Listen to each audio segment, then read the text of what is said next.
Welcome to বিনোদন universe. বিনোদন ইউনিভার্সে আপনাদের সকলকে স্বাগতম। আপনারা যেখান থেকে দেখছেন আশা করি সবাই ভালো আছেন।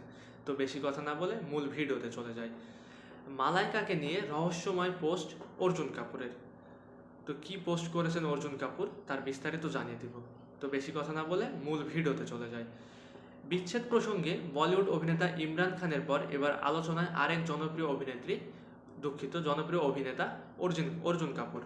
সম্প্রতি সোশ্যাল মিডিয়ায় তার করা রহস্যময় মন্তব্য ঝড় তুলেছে নেটপাড়ায়। ভারতীয় সংবাদ মাধ্যম টাইমস অফ ইন্ডিয়ার এক প্রতিবেদন থেকে জানা যায়, সোশ্যাল মিডিয়া ইনস্টাগ্রাম স্টোরিতে রহস্যময় এক পোস্ট লিখেছেন অর্জুন কাপুর। যে পোস্ট ভক্তদের মন উস্কে দিয়েছে অসংখ্য জল্পনা। শনিবার 1 জুন ইনস্টাগ্রামের স্টোরিতে অর্জুন লেখেন, আমাদের জীবনে দুটি উপায় আছে। হয় আমরা অতীতের হাতে বন্দী হয়ে থাকব, নয়তো ভবিষ্যতের সম্ভাবনাকে সাদরে গ্রহণ করব। অর্জুনের এ পোস্ট থেকে স্পষ্ট হয়ে ওঠে বলিউড তারকা মালাইকা অরোরার সঙ্গে সম্পর্কের টানাপোড়েন চলছে অর্জুনের।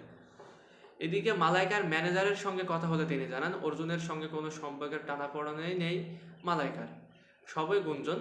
অন্যদিকে মালাইকা ও অর্জুনের ঘনিষ্ঠ সূত্র বলছে, এই সেলিব্রিটি জুটির মধ্যে ভালোবাসার ও শ্রদ্ধার সম্পর্ক ছিল, সবসময় সেটিকেই প্রাধান্য দেয় দুইজন।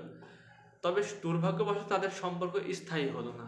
কিন্তু তার মানে এই নয় যে তিক্ততা তৈরি হয়েছে তাদের মধ্যে।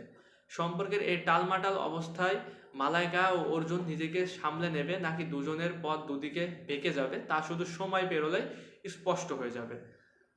প্রসঙ্গত 2018 সালে প্রেমের সম্পর্কে জড়ান অর্জুন ও মালাইকা। বলিউড অভিনেতা সালমান খানের ভাই আরবাজ খানের সঙ্গে বিচ্ছেদ ঘটিয়ে 2019 সালে আনুষ্ঠানিকভাবে নিজেদের সম্পর্কের ঘোষণা দেন এ জুটি। সে সম্পর্ক 5 বছর না পেরোতেই উঠছে তাদের বিচ্ছেদের সুর। তো আজকের ভিডিওটি এ পর্যন্তই। পরবর্তী ভিডিও না আসা পর্যন্ত বিনোদন ইউনিভার্সের সঙ্গেই থাকুন।